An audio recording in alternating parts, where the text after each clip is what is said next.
আসসালামু আলাইকুম।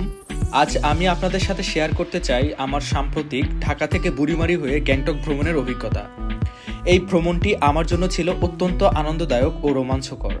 আশা করি আমার ভ্রমণ বর্ণনা আপনাদেরও ভালো লাগবে এবং আপনাদের পরবর্তী ভ্রমণ পরিকল্পনায় সাহায্য করবে। মাত্র 1500 টাকায় আমরা কিভাবে ঢাকা থেকে গ্যাংটক শহরে পৌঁছালাম বিস্তারিত থাকছে এই ভিডিওতে।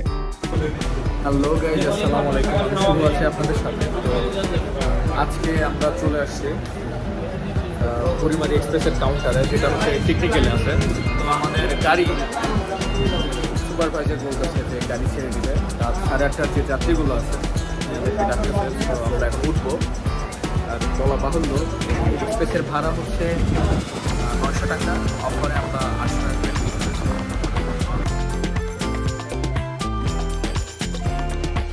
তো ছোট্ট একটা ভিডিও করতে গিয়ে কাউন্টারের হঠাৎ করে কন্ট্রাক্টর এসে আমাদেরকে বলল, যারা 8:30-এর যাত্রী তারা দ্রুত বাসে উঠে পড়ুন, কারণ আপনাদের বাস চলে এসেছে, ইতিমধ্যে ছেড়ে দিবে। তো আমরাও সময় নষ্ট না করে দ্রুত উঠে পড়লাম। উঠে গিয়ে দেখি বাস পুরাই ফাঁকা। যাই হোক, আমরা সবাই নাবিল কিছু বলার আছে? Finally we are going to Sikkim.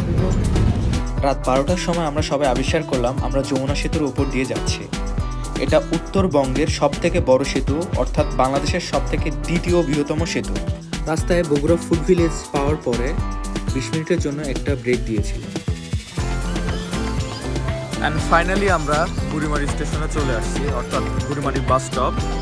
এটা হচ্ছে বাস কাউন্টার। অ্যান্ড ফাইনালি আমরা বুড়ি হোটেলের সামনে। তো এখানে আমরা সকালে নাস্তাটা সেরে নিব। তো সকাল সকাল বুড়ির হোটেলে গিয়ে পরোটা এবং ডিম ভাজি দিয়ে আমরা খাবারটা অর্থাৎ সকালের নাস্তা সেরে নিলাম। অনেক বেশি টেস্টি ছিল, দামও অনেক কম ছিল।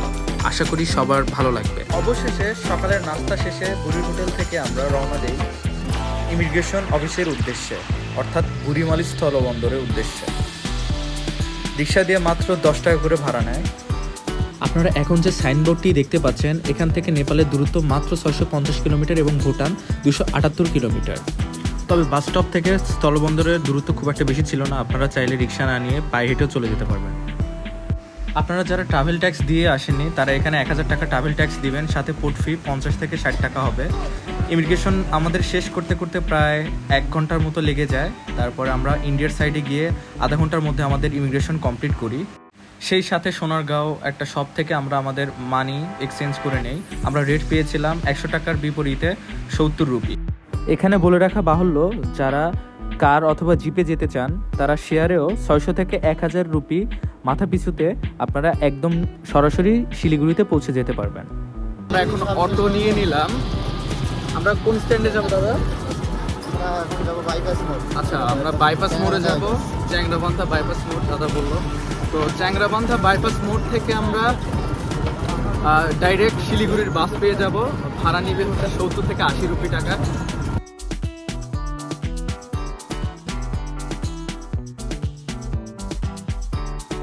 কত করে দাদা ভাড়া? 70 টাকা ভাড়া।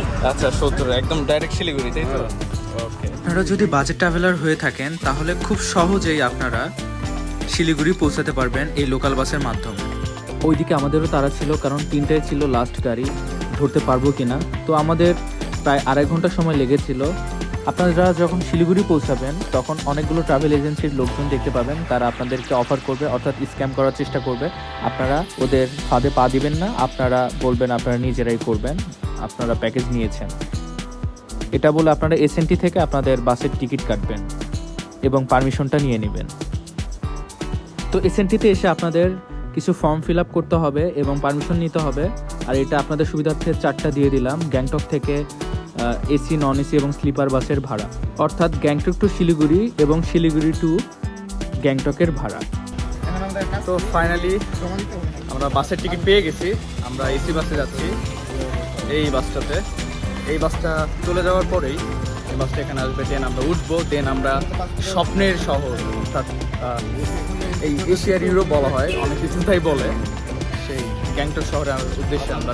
তারপর আমরা সবাই মিলে বাসে গিয়ে উঠলাম, বসলাম এবং সিটগুলো অবশ্য অসাধারণ ছিল যেহেতু এসি বাস।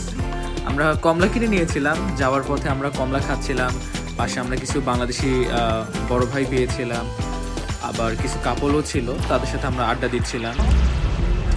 আমরা অনেক সুন্দর একটা বাস পেয়েছি, আসলে এত সুন্দর বাস আমরা কল্পনা করিনি। তো ইনশাল্লাহ আমাদের সাথে অনেকগুলো বাঙালি ভাই আছে, অনেক মজা হবে। আমরা ইনশাল্লাহ আশাবাদী অনেক মজা করবো আমরা ইনশাআল্লাহ। তো সবাই গল্প করছিল এবং তাদের এক্সপিরিয়েন্স শেয়ার করছিল, সেই সাথে এই যে জানালা দিয়ে প্রাকৃতিক যে দৃশ্য অর্থাৎ পাহাড়, হ্রদ, এগুলো সবাই উপভোগ করছিল। সত্যি কথা বলতে এক কথায় অসাধারণ, এত সুন্দর জায়গা। তো এই আঁকাবাঁকা পথ ধরে সুন্দর সুন্দর দৃশ্য দেখতে দেখতে প্রায় 3 থেকে 4 ঘন্টা কেটেই গিয়েছিল এবং সন্ধ্যাও নেমে গিয়েছিল। আর সেই সাথে আমরা র্যাংপো চেকপোস্টে পৌঁছে গিয়েছিলাম। র্যাংপো চেকপোস্টে গিয়ে আমরা যারা বাংলাদেশি তাদেরকে ড্রাইভার বলল যে আপনারা গিয়ে আপনাদের বাংলাদেশিদের মধ্যে যে কোনো একজন গিয়ে সবার পাসপোর্টে এন্ট্রি সিল মেরে নিয়ে আসুন।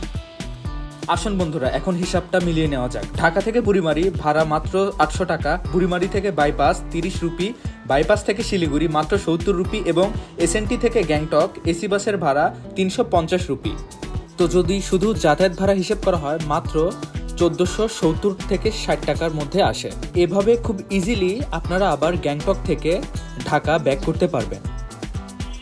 এই ছিল আমাদের ঢাকা থেকে বুড়িমারি হয়ে গ্যাংটক ভ্রমণের সংক্ষিপ্ত বিবরণ। আশা করি আপনাদের এই ভিডিওগুলি ভালো লেগেছে।